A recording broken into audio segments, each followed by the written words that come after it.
Dito magsisimula yung Esplanade. Dito, di ba, lalakad kayo dyan. O chichicha kayo. O may dalakang girlfriend. Pag nilakad mo yan sa October 19, hopefully, cross finger, the last part of the Esplanade will land in Arroceros Park. Your part. Nalagaan ng siyudad ng Maynila para sa mga taga-Luzon ng Maynila at sino man dumadapo dito. So from here, you walk all the way up to Post Office. After Post Office, MacArthur. After MacArthur, ayun na ang Arroceros Park. So, pag habang ikay may dalang minamahal o nililigawan, by the time dumating kayo sa Arroceros Park, sinagot ka na noong nililigawan mo. Ganun kahaba ito. And ganun kaganda doon sa area. So,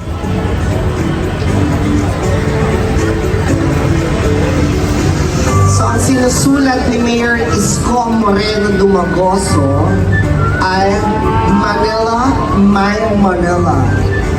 Pirma. Wow. Yan. Mayor, picture lang tayo, Mayor, sa Alright, so let's have a quick photo op. So dito pala ay pwedeng magsulat din, no, ng kung ano nang gusto mo. So nagsulat din si Yorme. Ito yung sulat po ni Yorme. Zoom lang natin. Manila, May Maynila.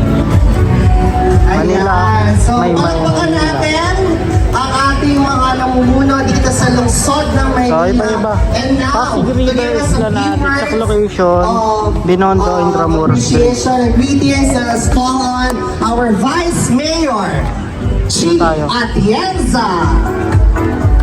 Ay, magandang hapon po sa inyo lahat. Well, first and foremost, we would like to say that we are very proud of this Vice Chair yung event nagsasalita. made possible by DTCAM through the leadership of our director, Crystal Bagachi. Dito po sa Maynila, buhay na po ang gobyerno, and together with DTCAM, talagang tataas na po ang turismo dito sa ating lungsod. Dahil yan sa pamumuno ng ating pinakamagaling na alkalde, si Isko Moreno Dumagoso. Kaya palakpakan po natin siya. Nevertheless, being the Vice Mayor of our Mayor, rest assured I will be here to support this administration fully. Dahil naniniwala po ako na suporta lalo sa turismo, makakatulong sa basic services na ibibigay natin para sa mga Manila. Kaya Manila, welcome to Manila. Maraming salamat, Vice Mayor Chi Atienza. At now, pakinggan natin ang sasabihin at ang pagbati ng ating alkalde ng lungsod ng Maynila. Let's all welcome Mayor Francisco Isko Moreno Dumagoso! thank you lahat. Magandang araw sa inyo lahat. Ay, pasensya na kayo. Hindi ko makontrol ang panahon. Naulan. O sayang yung araw natin. But I'm happy and I would like to thank to the participants of this program by your DTCAM. Kami ni Vice Mayor na excite kami.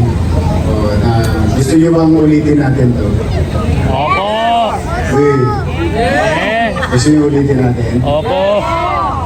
And let's make it a habit that our Filipino artistic skills be shown to the general public and be shared to the general public. So I am encouraging all those participants who join us in, who can join us in Arroceros Park because there will be activities in the coming weeks, months up to March of 2026. So lahat kayo ay inimbitahan namin at kayo mga naparito. Ito, di ba, dito magsisimula yung Esplanade. Dito, di ba, lalakad kayo dyan. O chichicha kayo. O may dalakang girlfriend. Pag nilakad mo yan sa October 19, hopefully, cross finger, the last part of the Esplanade will land in Arroceros Park. Your part. Nalagaan ng siyudad ng Maynila para sa mga taga-Luzon ng Maynila at sino man dumadapo dito. So from here, you walk all the way up to post office. After post office, MacArthur. After MacArthur, ayun na, ang Roseros Park. So, pag habang ikay may dalang minamahal or nililigawan, by the time dumating kayo sa Roseros Park, sinagot ka na noong nililigawan mo. Ganun kahaba ito. And ganun kaganda doon sa area. So, ini-invite namin, we're now taking this opportunity to invite each and every one of you, Manilans and non-Manilans, to visit us in Roseros Park, in Cartilla, because your DT camp created so much activities, no, sa area na yun. And I want to showcase that area because that's, I think, for now, the remaining lungs of the city. Nabawi natin yun nung nag-termino ko at nagawa naman natin. Ngayon, there's so much lush and greens in the area. Tapos meron pa tayong mga activities in the area. So, but for today, congratulations, palapakan natin ang DTCAM. At palapakan natin ang mga malikhain nating kababayang Pilipino. Yan. Para sa inyo ito. And huwag kayong magsasawa. Kami naman, we will continue to conduct activities under DTCAM to be reminded and share, continue to share our culture, our tradition, and artistic and creative skills as Filipino to our fellow Filipinos and those foreigners who will come in and out of the city of Manila. So muli, maraming salamat, congratulations, mag-ingat kayo at pagpalain nawa kayo ng buong may kapal. Manila! God first. Thank you. Maraming salamat your ating mga chairman na sumasakop sa Intramuros or Intraboard, ang ating mga barangay officials. There you go. Pati tanod, sumama. Pati kagawad, sumama. Yan.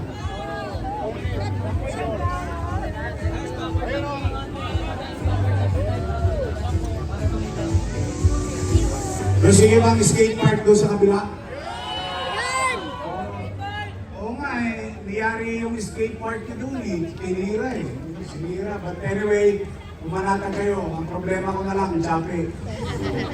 Ang may Chape na ako, inisip ko doon. Ngayon nakita yun, yung park doon, yung malaking bakante. Pero na lang ako lang, marami yung pangalan. Steady lang si Reddy, tuloy isa.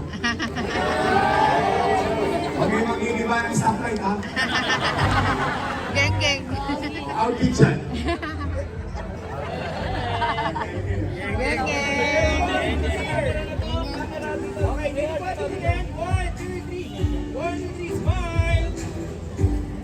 Okay, guys, first. 1, 2, 3.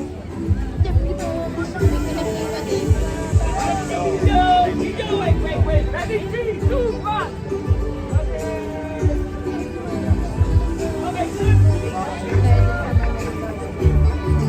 Vice Mayor Atienza na makisulat dito sa ating Manila Art Installation.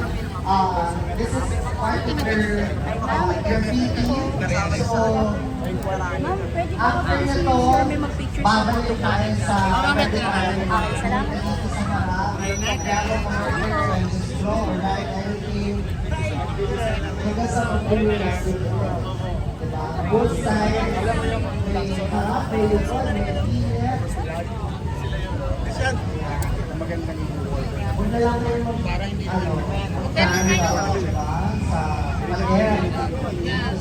Sa mga hindi nakakaalam, ito po yung mga gawang art. Ayan. So, local yung gumawa niya lang. So, binibigyan buhay po yung industry ng mga art po dito.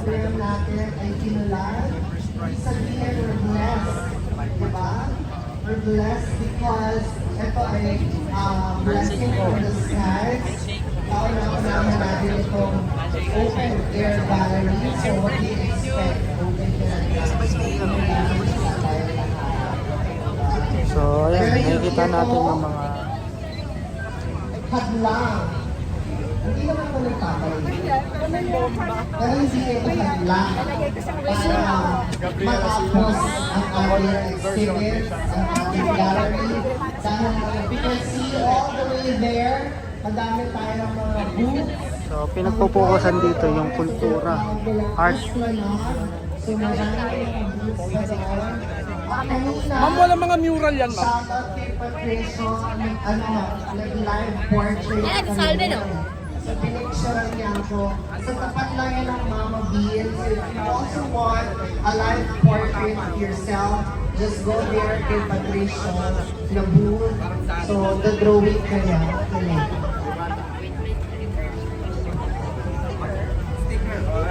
Super galing. Tapos, dito sa Guerrilla, nakausap ko rin sila. Sila yung tinap ng NCCA. NCCA para gawin yung gusto nila. So, that's their work. So, artwork yun ng Guerrilla. Ito, yung pangalawang bulit. Currently, nandun sila Yorme at Vice Mayor Atienza. Together with Director Cristal Bagarusi. So, ito yung mga nakasulat dito, Manila RC Hall. So, ito yung sila dito sa harapan. gate sila. They will be doing. So, mga gawa nila yan. Oo nga, no? Familiar yung ano nila. So that's our highlight. So very participative. Ang ganda nung hindi ka lang basta pupunta dito, hindi ka lang basta bibili. You can also participate, you can also be part. Diba? May photo booth. Kanina may libreng hotdog. Sino yung hotdog? Tapos na. Oo. Akala ko nga ako lang may gusto ng hotdog. Ang dami pala may gusto ng hotdog. Kaya ano yung gusto ng hotdog? Tawan-tawan naman.